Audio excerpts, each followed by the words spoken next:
Hello दोस्तों, good morning, good afternoon, good evening, good night, जो भी आपका टाइम चल रहा है। आज के वीडियो में हम लोग देखेंगे कि वर्क एनर्जी थ्योरम का प्रूफ कैसे किया जाए। ठीक है, तो सबसे पहले देखेंगे कि वर्क एनर्जी थ्योरम क्या है। देख लीजिए, स्टेटमेंट इसका, the total work done by all the forces, total work done by all the forces, किसी बॉडी पे जितना वर्क करेंगे ऑल फोर्सेस के द्वारा, वो किसके बराबर होता है, is equal to change in kinetic energy of the body. Body का जितना काइनेटिक एनर्जी चेंज करेगा उसके बराबर होता है। देख लीजिए, that is work done by all the forces equal to change in kinetic energy. इसको पढ़ेंगे क्या, चेंज इन काइनेटिक एनर्जी। इसका मतलब काइनेटिक एनर्जी फाइनल वाला माइनस काइनेटिक एनर्जी इनिशियल वाला। ठीक है, और ऑल का मतलब यहाँ पे चार तरह का फोर्स हो सकता है, conservative force, non conservative force, internal और एक्सटर्नल। अगर वर्क डन पॉजिटिव होता है तो काइनेटिक एनर्जी हमारा बढ़ेगा, और वर्क डन नेगेटिव होता है तो काइनेटिक एनर्जी घटेगा। अब इसका प्रूफ की तरफ आते हैं, तो work done all the forces निकालेंगे, इसलिए लिखे हैं ऑल। वर्क डन निकालने के लिए जो अगर फोर्स वेरिएबल है, ये वाला फोर्स अगर वेरिएबल है, तो इसका इंटीग्रेशन करना पड़ेगा x1 से x2 f dx। यहाँ dx है इसीलिए x1 to x2 ले रहे हैं। ठीक है, अब हम लोग जानते हैं कि फोर्स के जगह फॉर्मूला क्या होता है, मास इंटू एक्सीलरेशन। फोर्स के जगह फॉर्मूला क्या होता है, मास इंटू एक्सीलरेशन। ये वाला प्रूव करेंगे, यहां से लेके चल रहे हैं, इतना दूर हम लोग पहुंचेंगे। मेन इसका मकसद है इसको और इसको लेके आना, और यानी कि इसको लेके आने का मतलब ये वाला, इसको लेके आने का मतलब क्या वाला।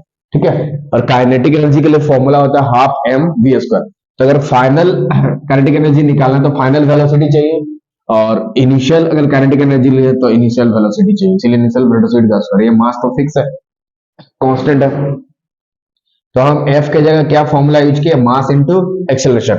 अब हम क्या करेंगे, मास को बाहर निकाल लेंगे कांस्टेंट टर्म में, तो M हमारा क्या निकलेगा बाहर, तो अंदर में क्या बचेगा, x1 इंटू x2, और खाली A बचेगा। बोले कोई दिक्कत। अब ये A की जगह चेंज करेंगे, हम लोग A की जगह चेंज करेंगे। कैसे चेंज करते हैं अंदर देखते हैं। M कांस्टेंट था, बाहर निकाल दिया, M को बाहर निकाल दिया, लिख दो ना, M को बाहर निकाल दिया, M बाहर। M को हम लोग क्या कर दिए, बाहर निकाल दिए। M को सामने में खींच के लिख दो, बाहर निकाल दिए। ठीक है, अब एक्सिलरेशन की जगह करना क्या, थोड़ा सा देख लीजिए। एक्सिलरेशन की जगह करना क्या है, थोड़ा सा देख लीजिए। ये हटा दे इधर, देख लीजिए। तो एक्सिलरेशन क्या होता है, वेलोसिटी बाय टाइम ना। एक्सिलरेशन क्या होता है, देखिए इधर लिखा है, एक्सिलरेशन वेलोसिटी बाय टाइम, यानी d v by d T.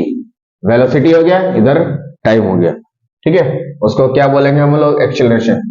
तो क्या एक्सिलरेशन के जगह पे डीवी बाई डी टी लिख सकते हैं हम लोग, क्या एक्सिलरेशन के जगह पे हम लोग डीवी बाई डी टी लिख सकते हैं, यहाँ पे तो लिख देते हैं एम है, और यहाँ x1 टू x2 है, और वहां हम लोग डीवी बाई डी टी लिख सकते हैं। हाँ जी, कोई दिक्कत नहीं, अरे नहीं ना, ठीक है। और ये वाला dx, ये वाला dx है ना, ये dx इस इंटीग्रेशन के चलते हैं। ये जो dx है इस इंटीग्रेशन के चलते यहाँ पे कुछ लिखना होगा, dx dy dz dp। तो यहाँ f dx लिखा जाता है, dx है तो इसीलिए यहाँ पे dx लिखा गया, यही dx यहाँ कॉपी कर दिया गया। ठीक है, तो ये अगर dx में है तो इसको भी हम लोग dx में कन्वर्ट करने की कोशिश करेंगे। तो क्या dv बाई dt को हम लोग इस तरह से लिख सकते हैं, ध्यान से देखिए थोड़ा, dv बाई dt तो हम लोग इस तरह से लिख सकते हैं, dv बाई dt है। क्या हम लोग यहाँ पे dx और dx मल्टीप्लाई कर सकते हैं, हाँ जी। देखो, कटने के बाद तो वही ना आएगा। अब सवाल उठता है कि dx और dx से क्यों लिए, दूसरा क्यों नहीं लिए, क्योंकि यहाँ आपका dx है इसीलिए dx dx ले रहे हैं। अब ds ds भी ले सकते हैं। ठीक है, तो यहाँ पे dv बाई dx, देखिए क्या बचा हमारा, dv बाई dx, इसे लिख सकते हैं यहाँ पे, और यहाँ पे dx बाई dt। इसके जगह पे हम क्या लिखेंगे, x क्या डिस्प्लेसमेंट है, तो डिस्प्लेसमेंट बाई टाइम को क्या लिख सकते हैं यहाँ पे, dv बाई dx को भी लिख सकते हैं वेलोसिटी। वेलोसिटी बराबर क्या होता है, डिस्प्लेसमेंट बाई टाइम। तो v के लिए जो फॉर्मूला है वो क्या होता है, dx बाई dt। वेलोसिटी के लिए डिस्प्लेसमेंट बाई टाइम बोले लिख सकते हैं। तो dx बाई dt की जगह हम कितना लिखेंगे, v। dx बाई dt की जगह क्या लिखेंगे, v, वहां तक लिख लो।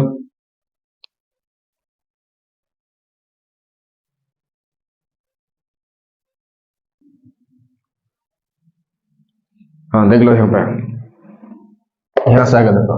तो क्या हम लोग ये dv बाई dt के जगह पे ए वाला लिख सकते हैं? ठीक है, तो m तो यहाँ कांस्टेंट था, बाहर निकल जाएगा, m टू जी, ये वाला m टू, और लिमिट कितना है, x1 टू x2 है, अभी क्या है लिमिट, x1 टू x2 है। ठीक है, और यहाँ dv बाई dt के जगह पे हम लोग ये वाला लिख सकते हैं, क्या लिखेंगे देखो, dv by dx into v, बोले कोई दिक्कत, ये इसके जगह पे हम लोग इतना लिखे। अब क्या चीज बचा हुआ, ध्यान दो थोड़ा, देखो ये dv बाई dt के जगह पे हम लोग इतना लिखे, ये वाला, अब क्या बचा हुआ देख लो, dx बचा हुआ, तो यहां लिख देंगे क्या dx, बोले कोई दिक्कत। हाँ, ये देखो, ये वाला इंटीग्रेशन के चलते ये वाला dx है, ये इंटीग्रेशन का साइन है इसीलिए dx है।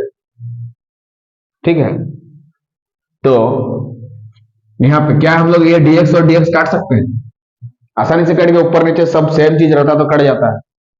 हाँ ठीक है ना, अब क्या बचा देख लीजिए, m है इंटीग्रेशन, यहाँ पे v और dv है ना। देखिए जब यहाँ पे dx था तो यहाँ x का लिमिट था,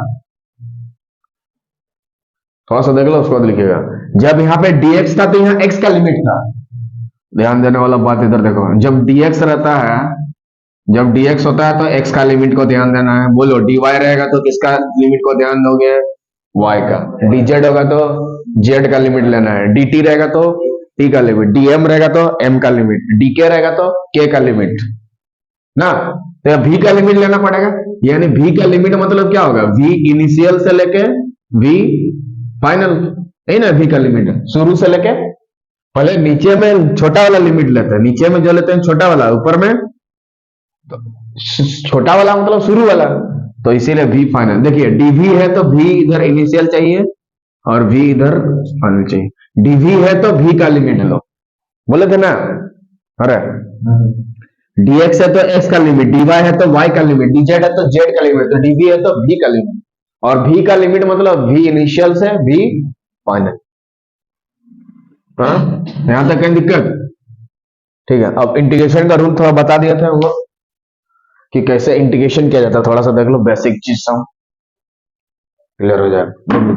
जब इंटीग्रेशन आपसे x dx का पूछे, किसका पूछे, x dx का, क्या पूछे, x dx का, तो उसके पावर में कितना है 1, तो ये कितना हो जाएगा 2/2 प्लस c, मतलब इसके पावर में एक जोड़ना है, वही चीज को नीचे लिखना है, मतलब x का इंटीग्रेशन क्या होगा, x का पावर 2/2, मान लो x का पावर 2 होता, x का पावर 2 होता तो इसका इंटीग्रेशन क्या होता, x का पावर 3/3, कितना हो जाता 3/3, प्लस एक कांस्टेंट देंगे इंटीग्रेशन कांस्टेंट, मान लो यहाँ पे 4 होता तो क्या होता 5/5, 6 होगा, 7/7 8 होगा, 9/9 10 होगा, 25 होगा, 2024 होगा तो 25/25 2025 होगा, तो हाँ x का पावर कुछ भी रहे, जैसे x का पावर m है तो x का पावर क्या हो जाएगा m प्लस 1/, हाँ उसके पावर में एक जोड़ना है, वही चीज को नीचे लिखना है।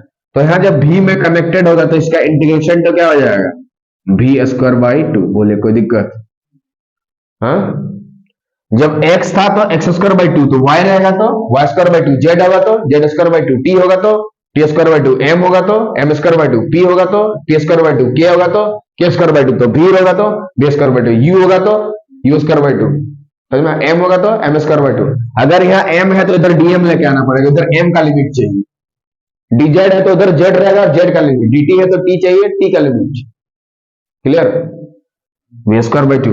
अब कितना से कितना तक गया देख लो, v इनिशियल से लेके v फाइनल, देखो नीचे में जो था वो नीचे में लिखेंगे और ऊपर में जो था वो ऊपर, माने ऊपर ऊपर वाला लिमिट को ऊपर में लिखेंगे, नीचे वाला लिमिट को, और ये ब्रैकेट का देना जरूरी है, ये ब्रैकेट देना जरूरी है।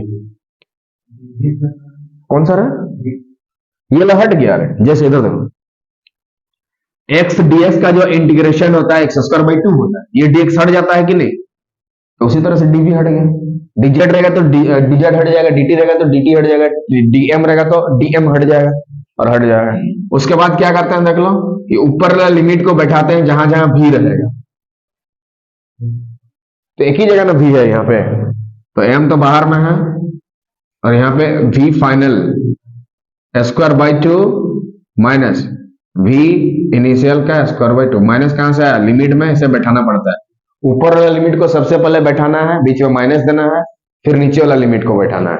बीच में माइनस देना ही है, प्लस नहीं दे सकते, बीच में माइनस देना होगा।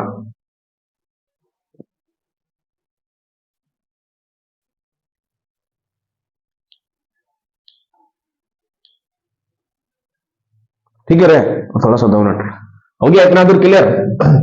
हाँ, इसका थोड़ा सा और, ये थोड़ी रीड मार दे इधर, नीचे करेंगे, नीचे आएगा नहीं अभी, ठीक है।